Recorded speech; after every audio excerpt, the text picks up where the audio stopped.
Assalamualaikum warahmatullahi wabarakatuh. Selamat pagi anak-anak semuanya. Apa kabar kalian? Baik, Bu.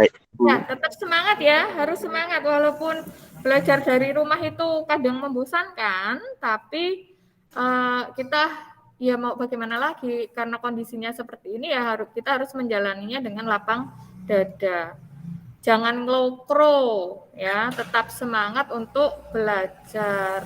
Karena insya Allah juga pandemi ini besok juga berlalu. Nah, jangan sampai ketika pandemi lalu kita ketinggalan seperti kehilangan masa di mana belajar itu penting, terus agak sedikit mengabaikan nanti bisa kayak loss gitu loh, kehilangan masa seperti itu. Nah, baik. Untuk pagi hari ini kita akan membahas materi tentang pesawat sederhana yang terjadi pada makhluk hidup. Begitu.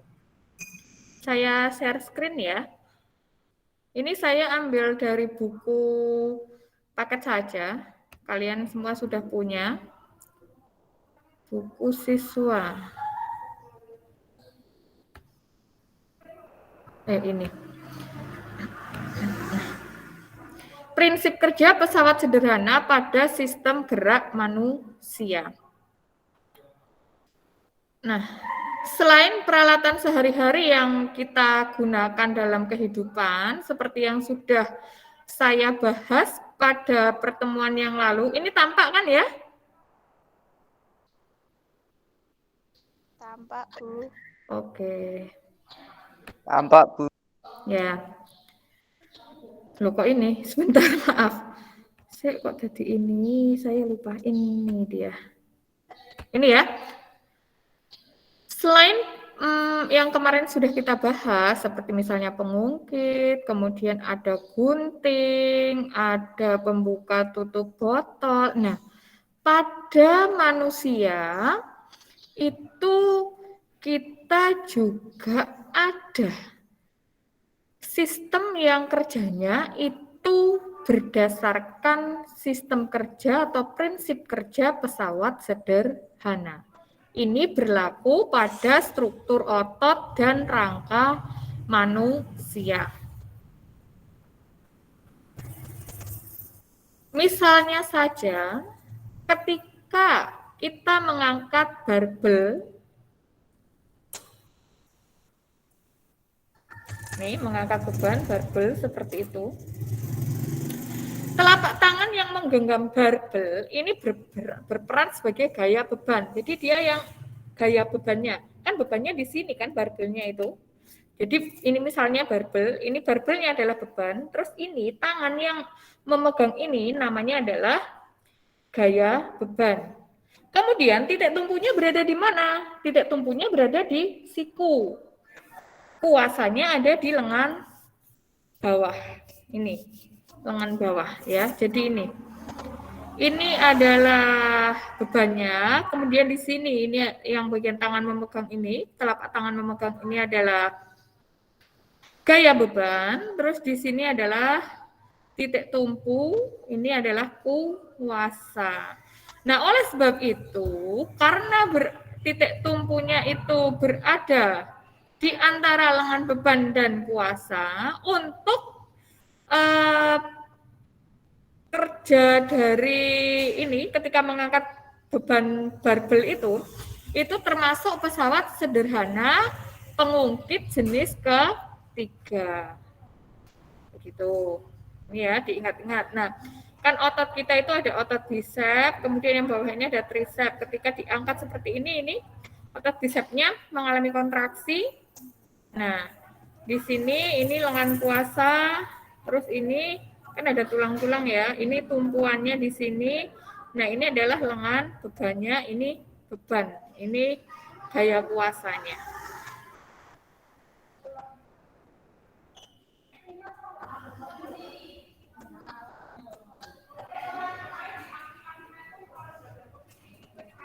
Kemudian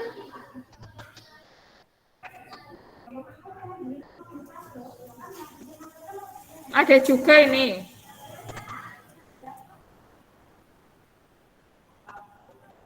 Ketika menengadahkan kepala. Nah, ini sebagai beban di situ. Ini gambarnya ya. Ini adalah bebannya. Kemudian yang P itu adalah titik tumpu. Kan kalau kita menengadahkan, tumpuannya ada di sini. Terus ini adalah kuasa bagian belakang sini. Kemudian ketika kaki jinjit ini adalah kuasanya, kemudian di sini beban yang bertumpul jari ya, jari-jari kaki itu sebagai titik tumpuannya. Bebannya di sini pada bagian kaki agak belakang tengah sini ya. Opo iki jenenge tumit, bagian tumit. Kalau yang ini pada bagian ujung jari-jari ya. Kemudian kuasanya ini adalah yang K ini, bagian betis ini, otot-otot pada bagian betis. Ini kalau ketarik terlalu kencang ini bisa menyebabkan masalah juga, kram, seperti itu.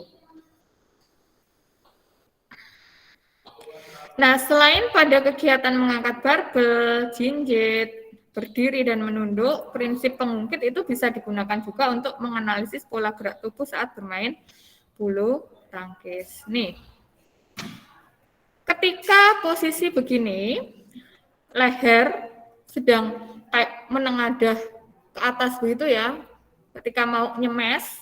Nah, ini posisinya termasuk pengungkit jenis 1. Titik tumpu berada di antara kuasa beban. Hal ini terjadi ketika pemain bulu tangkis menggunakan otot leher untuk menengadahkan kepalanya. Sampai di sini masih bisa dilihat? Masih, Bu. Ya. Masih, Bu. Ya, ketika enggak begini. Nah, itu termasuk pengungkit jenis 1. Ini ketika main badminton begini kan otomatis ketarik ke belakang gitu. Itu pengungkit jenis 1. Nah, pada bagian lengannya ini ketika begini, ini pengungkit jenis ketiga. Diingat-ingat, ini soal sering keluar ya. Pengungkit jenis ketiga, di mana pada bagian ini, yang merah-merah ini adalah kuasa beban, kuasa beban, gaya kuasa, maaf kok kuasa beban, ini adalah yang kuning ini titik tumpu, nah ini adalah kuasanya, ini yang merah ini bebannya. Bentar. Salah lagi, maaf.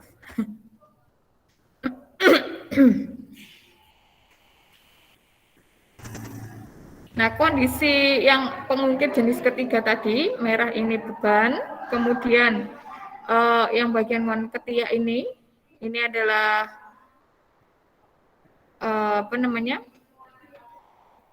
tumpuannya, kemudian yang ini adalah kuasanya, yang panah itu. Kemudian ada pengungkit jenis kedua, ini yang tadi tumit jinjit itu loh. Nah, seperti ini ya. Jadi ketika bermain badminton itu ada pemanfaatan prinsip kerja dari pengungkit. Begitu ya anak-anak ya. Sampai di sini jelas nggak?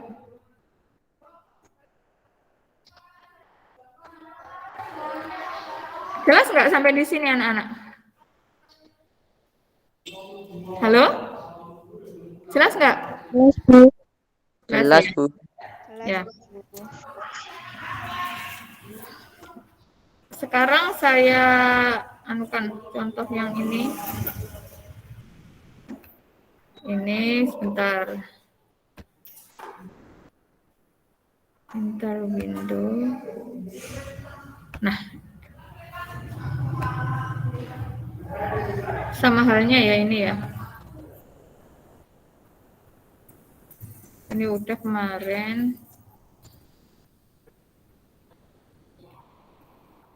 Oh, kok hilang? Oh ini nih, ini dia. Pesawat sederhana dalam sistem rangka ini. Pada tubuh kita seperti yang tadi itu ya, leher, titik tumpu, dagu, posisi beban ini. Ya, seperti itu.